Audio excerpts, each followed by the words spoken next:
seen everybody on the ground screaming. All units be advised, we have an active shooting. Heard at least 5 to 10 shots. The Greyhound bus station. Good evening, everyone. Thank you for joining us. I'm Candace Burns. And I'm Bill Fitzgerald. It's terrible news. People across the country are following tonight. A Virginia State trooper shot inside Richmond's Greyhound bus station. Investigators tell us the trooper had been talking to the suspect when that person took out a gun and shot him at close range.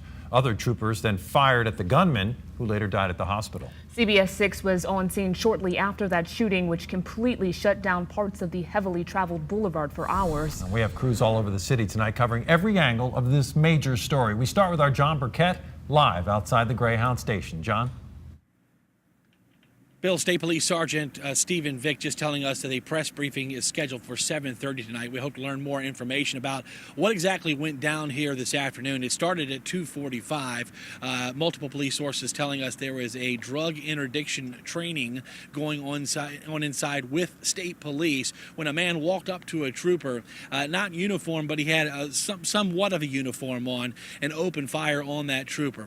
We are told that at least 2 others were also shot during this incident. Now, State Police saying that the trooper has been taken to VCU Medical Center with life-threatening injuries. However, we have been told by multiple police sources that the trooper has died from his injuries, as well as the suspect has died too. There are also 2 other injuries, 2 other people injured down at VCU Medical Center getting attention and surgery as we speak. A little bit earlier, around 4:50, Corinne Geller, the spokeswoman for the State Police, briefed us on what exactly happened this afternoon. The trooper who was shot was in a uniform. It was not a Class A. It's what we call a BDU, so it's a darker blue kind of utility look to it. He was dressed and identified as a Virginia State Police trooper. It's a full uniform. It's just not the Class A lighter gray uniform. Now, on the outside, we talked to a gentleman who said he never thought a smoke break would save his life. He said because he was taking that smoke break on the outside of the Greyhound bus station, he walked up to the door, and just as he walked up to that door, shots rang out. He saw the flash from the muzzle of the gun. He said at least 5 to 10 shots, and then he ran towards the U-Haul business across the street, as well as many other passengers pouring out the side of the bus terminal. Here's what he had to say. Brendan, you were walking in the doors. You were walking in the bus station when this popped off. My girlfriend dropped me off. I decided to smoke a cigarette out front before I got in the bus station. I was a little late, saved my life. As soon as I went over to touch the door, I could see muzzle flashes inside. What did you do, man? Ran the hell out of there. Ran to the U-Haul, right? The loud noises didn't make sense. I was like, there's no way, that's gunshots. But then there were 5, 10 more, and I could see the flash from the gun barrels through the window. You see anybody dropping, or? No, I couldn't see any bodies. I couldn't see any silhouettes. All I could see is the light from the gun. When I tell you what possibly went down, there was training exercise and some guy just opened fire on police. Thoughts? That's insane. Why would you do that? Especially if there's police inside. I don't know. It doesn't make sense to me, man. Bill and Candace, I spoke to one woman who was inside when the shots rang out. She said about 20 to 30 passengers at least were inside, and they all hit the floor. For those folks who don't know the outline of this bus terminal, it goes about 150 yards deep. The ticket counter is at the end, and where the shooting took place is right near the front door of the bus terminal. Working for you in Richmond, John Burkett, CBS 6 News. Thank you, John. And our Melissa Hippolyte spoke to a teenager who was inside the bus station as the shots rang out. And Melissa, what'd she have to say? Well, she described just how terrifying this day was for her. She was heading down from upstate New York to South Carolina. The bus pulled in here for about 10 minutes so she could change buses. She was smoking a cigarette when this all happened. Let's listen to what she had to say about it. Yeah, I was sitting there smoking a cigarette, and when I finished smoking the cigarette, when it got to the bottom, I heard a few bangs. I didn't think anything of it, so I threw my cigarette, opened the door, and then I had seen everybody on the ground screaming and people running around trying to get their stuff or just get out of the building. And I heard a few more shots, and I could tell that there was something going on in the building. Yeah, and at that point, she was told by security to get down on the ground on her stomach and put her hands up. She did that briefly, but at some point she was just like, you know what, I think my best chances are to get out of here and run. And that is exactly what she did. She ended up here in the back of the bus station. She was here with several other passengers who also ran out. In fact, a mother was here with her 2 young children. They just thought that was their best opportunity to save themselves from what was going on inside. They were standing here at the quarter when we met up with them and talked to them for quite a while. They were there for about 2 hours, and finally, just a little while ago, they were escorted away, and I believe they are now being helped by Greyhound to get onto their destinations. But a very delayed journey for them, and also extremely scary. I talked to other people who were inside who said they just heard those gunshots and dropped, or they ran out the door. Because obviously when you hear something like that, you don't know where it's coming from. They couldn't tell what direction. They didn't know who was shooting, how many people were shooting. So it was just extremely overwhelming for them. A lot of them were really shaken up and even at a loss for words at the point that I talked to them. I can imagine. Thank you so much, Melissa. Terrifying moments there. Right now, we have Richmond's Mayor Dwight Jones on the phone to talk about what he knows. Mr. Mayor, what can you tell us about the state of the investigation?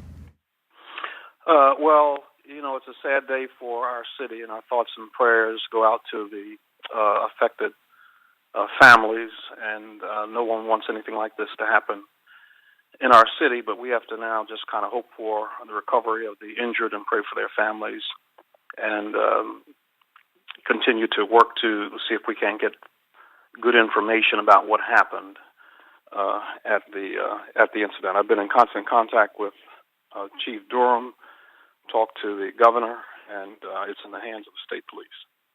Can you tell us about what you know about what set off the incident? Apparently it was a state trooper exercise, but our Mark Holmberg tells us that Richmond police were very quick to get on the scene after the incident unfolded. Absolutely. Our people were there right away, and the state police are going to have to tell you exactly what they want you to know in terms of what they were doing there, but obviously they were going through some type of an exercise. We understand you've also been in talks with Governor Terry McAuliffe. What kind of conversations have you two been having? Well, I mean, we are just, you know, commiserating on the sad state of affairs that we live in. You know, it's sad that we live in a time where we have to be in a constant state of readiness. In the city, we had a training last week, and we had to add active shooter readiness to that training. And it's just something that, you know, causes all of us to, you know, bemoan the kind of society that we're living in today. But as far as information about the incident, we just have to wait for the investigators to do their job, to be able to dissect the crime scene and to talk to the witnesses.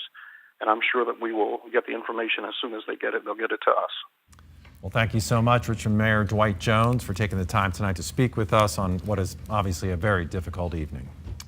Now let's check in with CBS 6's Sandra Jones. She's live outside of VCU Medical Center where the victims were sent. And Sandra, we understand you saw what looked like a somber procession leaving the emergency room. Law enforcement officials, what was going on? What happened? We sure did, Candace. A tough day for law enforcement officials as we saw multiple police agencies show up here at the hospital. Now, this is where the injured of those shooting victims were taken here at the emergency drop-off here. The 4 shooting victims, including those 2 state troopers. At one point, you did see a lot of police, law enforcement officials from VCU police to Richmond police to state police show up here at the hospital consoling each other at one point. And then later on, we did notice what appeared to be a police motorcade leaving, in which state troopers were on bikes and they were escorting an ambulance heading up East Clay Street here. Stand by. And we apologize for that. Obviously, in these live situations, it's difficult to keep contact. We'll try to touch base again with Sandra a little later. In the meantime, we do have a statement from U.S. Senator Tim Kaine of Virginia, a Democrat, releasing this statement on his Twitter account. He says, "Terrible news out of Richmond today, praying for those wounded at the Greyhound station and first responders." And within the last half hour, Greyhound issued a new statement saying they are fully cooperating with authorities in providing any information that they may need, including video surveillance that was captured during the time of the shooting. The company confirmed no employees were injured today. Greyhound also said, quote, "We are rerouting inbound schedules to our Richmond garage until further notice. If you are scheduled to travel today in or out of Richmond, they are going to work with you and reissue tickets for another time." We will have more coverage of this story in a few minutes and tonight for you at 11. In the meantime, we are constantly updating WTVR.com. You can check there and the CBS 6 breaking news app with new information. And our coverage at 7 continues next. I sit down with our CBS 6 crime expert to talk about the investigation and several crucial points for investigators to sort out. That's next. Mike. And Bill, we have a few showers working across the Commonwealth right now. Stronger storm system off towards the west may give us some severe weather tomorrow. I'll track that for you hour by hour coming up as CBS 6 News at 7 continues.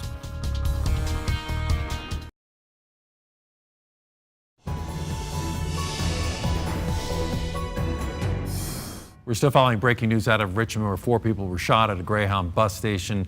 A state trooper is fighting for his life, although we have heard from several sources that he has died. The police do confirm the suspect is dead. For further insight into the way police are now conducting their investigation from here, I'm joined by our criminal expert, Steve Neal. Steve, thanks so much for coming in. We were talking earlier, and you said just how important learning more about that initial contact between the suspect and the police is so crucial. Tell me about that. Well, you know, the thing that I want to know right now is why did these two parties come together in the beginning? In other words, did the police approach him for some reason? Was he acting suspicious? Did they have some information about him or something like that? Or did he approach the police? And depending on how that encounter took place will probably shed a lot of light about why it happened. Because then we're left to wonder, was he a suspect in another jurisdiction with a warrant out, perhaps a criminal history? And that he might have panicked, thinking the cops were there for him. It's very possible that he's a wanted individual, or maybe he just committed a crime somewhere else, and when he arrived on scene, he saw the police. He could have panicked, and he could have overreacted, thinking maybe that law enforcement knew who he was. Whether they did or they didn't, of course, at this point, we don't know. Now, we also talked about how the FBI was on the scene so quickly. Is that normal protocol? Does the FBI investigate shootings of that nature, or is there something else that might be afoot? It's a bigger deal than we thought it was. Well, you know, a couple possibilities there that I want to know. Of course, anytime an officer is shot, then any law enforcement personnel anywhere in the immediate area is going to respond. So it's a possibility that the federal agencies responded for that reason. It's always also possible if there was some training going on that the federal officers were involved in the training and possibly the shooting. So they could have been there for that reason. But if either one of those two things were not in place, then it would make me ask the question of why all the federal agencies were there, especially Homeland Security and especially the FBI and different, the Marshal Service. Marshal Service typically goes after fugitives and wanted people. So it's possible they could have just responded when they heard the call. But if that's not the case, then there may be a bigger motive behind this, and we may find out later that there was another reason why they were on scene so quickly. Left unspoken is the terrorist element, but there's been no evidence, no discussion at all at this point. But of course, it's on everybody's mind whenever you have a shooting like this. Yeah, the key at this point is who is this individual? And once they're able to determine who he is and what his motives are, then they most likely will find out why this incident happened like it did. Such a terrible day. Steve Neal, we appreciate you so much coming in and helping us out. Thank you for having me on. All right, let's send it over to Candace. Thanks, Bill. We have some breaking news. We've just learned that there is going to be another news conference. We're hearing it's going to be at 7:30, and they will be discussing the latest on this shooting. Investigators are still on the scene at the Greyhound bus station looking into what happened there. We will continue to update you. We have crews that are there. They will be at that news conference, and we will bring you the latest as soon as we learn it. Stay with CBS 6. We'll be right back. Now from CBS 6, the Weather Authority, meteorologist Mike Stone. It's much warmer across the area today. Highs got into the mid and upper 70s, a few spots even close to 80 today, but we've clouded over as low disturbance is bringing some rain throughout parts of the Commonwealth, but still 73 degrees out at the airport. Winds are out the south-southwest of 14, gusting to 22. And the wind speeds are not going to die down a lot tonight. It'll even increase tomorrow. In fact, we'll have some sustained winds at times tomorrow, close to 30 with some higher gusts. That's even outside of any thunderstorms that we may see. Our 7 o'clock temperatures now range from the upper 60s off towards the west, where we've had more clouds clouds and a little bit of rain. The rest of the area in the low and mid 70s right now. We continue to be in this warm and somewhat humid sector of this storm system, and it'll be just as warm, if not a bit warmer tomorrow, as many areas will get close to, if not a little bit above 80 degrees if we get a little sun in the afternoon. But you notice behind the system, it does turn cooler, and that's the air that's heading in here for the coming weekend. The cold front is right here just east of Chicago. We continue to watch some severe weather down towards the south with some severe thunderstorms, even some tornado watches there. And a little bit of this energy is going to track a little bit farther east into the area for tomorrow. Some of this activity they see here across parts of Kentucky, a little piece of that energy will be in here tomorrow morning. That's not a prime opportunity for seeing severe weather, but we may get some gusty winds from those. We have just a little batch of showers now working across parts of the Commonwealth, getting a little bit closer to I-95. They're still about 45 minutes or so west of Richmond, and they're in western Goochland County down through Cumberland, through Farmville, and right along Highway 15 there. And they're tracking towards the east at about 30 miles an hour or so. So we'll have a few showers around this evening, maybe a rumble of thunder. Shouldn't be a big deal, though. And then that energy from the west will come through tomorrow morning through midday. So some showers, a little bit of thunder possible with some gusty winds with that first wave that comes through. That'll move through. Clouds will break for some sun. Then the actual cold front comes through late tomorrow, and with that, we'll have some thunderstorms along and ahead of this front, maybe a little bit more so than this one computer model is portraying, though. So we'll have that threat of a few thunderstorms. Those will last into tomorrow night and into very early Saturday morning. And after some showers early Saturday, we should start to see some drying conditions start to take place west to east late morning into the afternoon with some clearing skies and some sunshine for Saturday. A little weak front will come through Saturday night into Sunday with some clouds. No big deal with that. But it will bring in some cooler weather even more so for the second half of the weekend. But until that front comes through tomorrow, we do have the slight risk for a couple of strong to severe thunderstorms. The best chance that's going to be south and east of Richmond later in the day, but pretty much the entire Commonwealth. If we see a storm tomorrow in your neighborhood, it may produce some gusty winds. The tornado threat is pretty low. This is mainly a damaging wind potential type event. Lows tonight will stay in the 60s. It'll be very warm tonight, and then tomorrow highs upper 70s and low 80s with a little sun. Some areas may get into the mid 80s during the day tomorrow. The chance of rain and some thunderstorms will be there in the morning through about midday, a little bit of a break, and then they'll inch back upwards towards the second half of the afternoon into the evening. Some winds gusting over 30 miles an hour. Morning rain on Saturday, 66. We're in the upper 30s for Sunday morning with a high of 58, up to near 70 Monday. Maybe a shower Monday night as a cold front comes through, and it'll be pretty chilly Tuesday, 55, near 30 Wednesday morning, and then mid-60s with some rain by Thursday. Thank you, Mike. Coming up tonight on CBS 6 News at 11, our complete coverage of today's deadly Greyhound bus station shootings continues. What we're learning about the victims and the trooper who was shot. The news at 7. We'll be right back.